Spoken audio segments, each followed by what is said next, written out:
So when we talk about our core, what do we really talk about?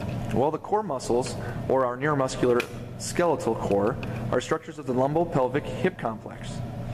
So what does the efficient core really do?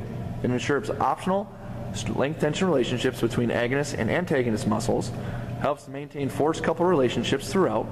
It ultimately will allow for optimum joint orthokinematics during functional movements, and provides ideal neuromuscular efficiency to allow proper acceleration, deacceleration, and dynamic stabilization during dynamic movements.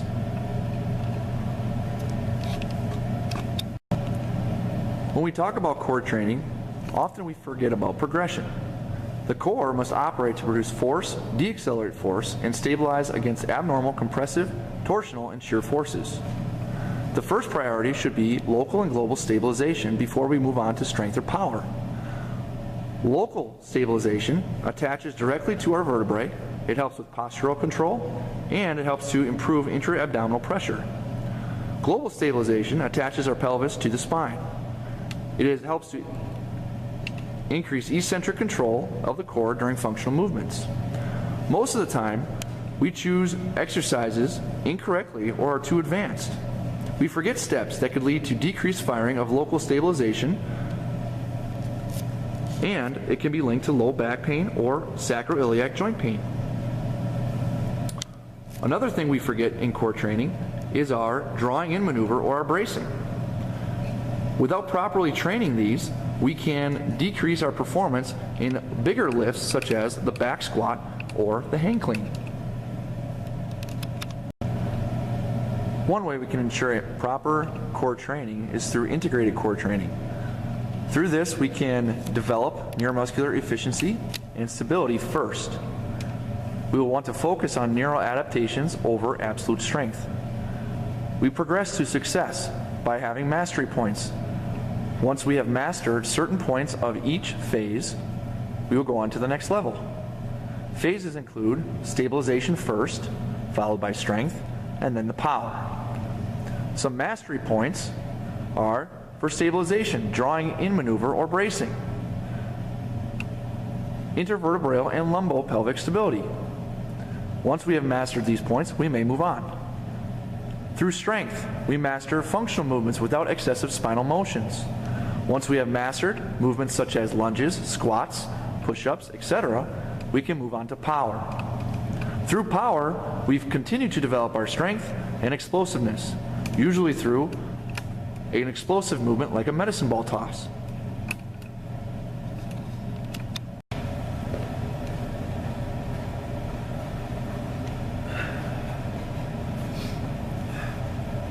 Hello, I'm Chris Krepling, and I'm going to be demonstrating some core exercises, taking you through 3 different phases: stabilization, strength, and power. I'm going to do one exercise and show variations of that exercise and take you through all 3 progressions. The first exercise, we're going to turn to the side, lay with our feet flat, our hands flat, and our head back. What we're going to utilize is the drawing method, and I'm going to try to pretend like I'm going to take my belly button and try to squeeze it down as far as I can to the floor. Almost like my spine and my belly button are going to come together as one. So all I'm going to do is bring it down. I'll bring my shoulders up a little bit, my head up a little bit, tuck my chin, try to make them squeeze, and back down. Come up again, squeeze, make them touch, and back down again. What I'm doing here is I'm increasing my intra-abdominal pressure, and I'm stabilizing my core only by bringing my head, my shoulders up a little bit, and trying to squeeze my belly button down to the floor. I'll do one more here. And back down. The next variation of the exercise, I'm actually going to go into the strength phase. So I'm going to grab a stability ball. I'm going to sit with my feet flat on the floor. I'm going to roll back. One of the big issues with this exercise that we see incorrectly done is we kind of bounce on it. I'm going to actually walk myself back a little bit, almost to the point where I feel like I might fall off the back. This really helps engage my core. I'm going to grab my ears. The reason why I do this is if I grab my head, sometimes we'll crank on a little bit when we sit up. I'm going to grab my ears because I really don't want to pull on them. Elbows are going to be back. rock myself back a little bit. I'm going to go down. Again, I want to squeeze my belly button down. Okay, and I want to increase that intra-abdominal pressure. Squeeze it down. I'm going to sit up just ever so slightly and back down. Shoulders come up a little. Chin is tucked. Squeezing that belly button down. Nice and slow, really engaging that core. As you can tell, I'm shaking. Really feeling it, that core. Good. The next variation of the exercise, we're going to incorporate the power phase. What I'm going to do is I'm taking a small medicine ball. This is only a 4-pound medicine ball. And what we're going to do is we're going to rock back with it overhead. And now, squeezing that belly button again, I'm going to come up, over my head, forward as hard as I can against the wall, and I'll catch. Again, I want to be under control, not too fast to the point where I fall off the ball. I'll catch. Control on the way down, squeeze the belly button again. Back up.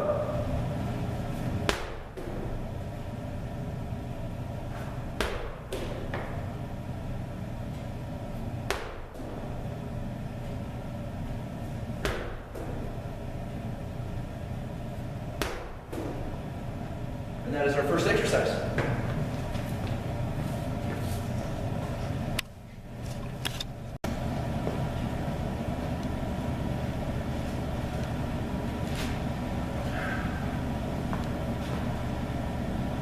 For our next exercise, I'm going to demonstrate stabilization through a side plank, strength through a stability ball oblique crunch, and power through a rotational medicine ball throw. The first exercise, for stabilization, we are going to lie on our side. We want to make sure our shoulders are even with our body. We have a neutral spine going all the way down. We are going to prop ourselves up on our elbow. From here, my feet are going to be flat and right next to each other. My knees will be slightly bent, not completely locked. I'm going to lift myself up to create a gap between my hips and the floor. I'm going to have my shoulders squeezed back. To also help yourself balance, you can also put one arm in the air. When you do this exercise, you can hold for 30 seconds, or you can time yourself as you go through the routine. When finished, you would switch sides, and you would do your right side. For the next exercise, we're going to do strength through a stability ball oblique crunch.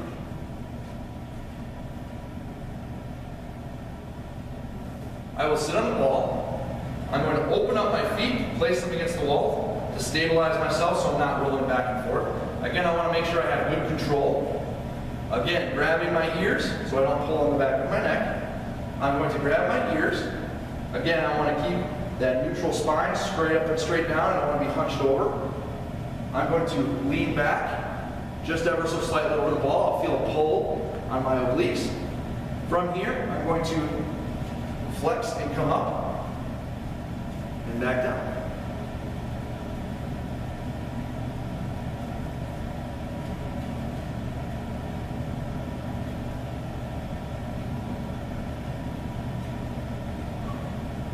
Again, when I'm finished, I will rotate to the other side, like so. Rotate my feet as well. Again, I want to sit on the ball with this upright posture. Down and back up.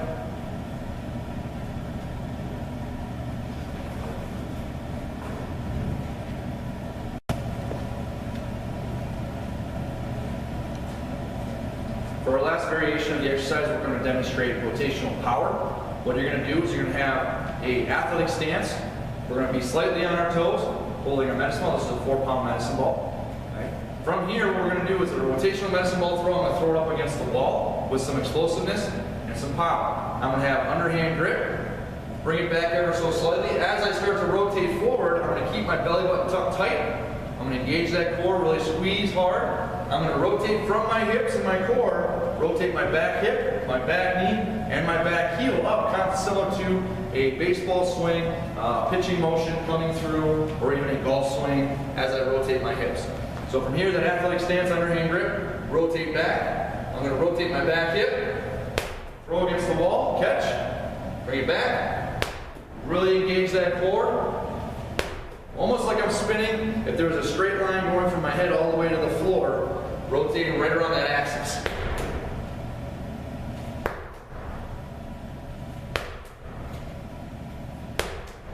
Again, when I'm done with my set there, I'm going to rotate to the other side. And again, athletic stance, I'm going to do the other side.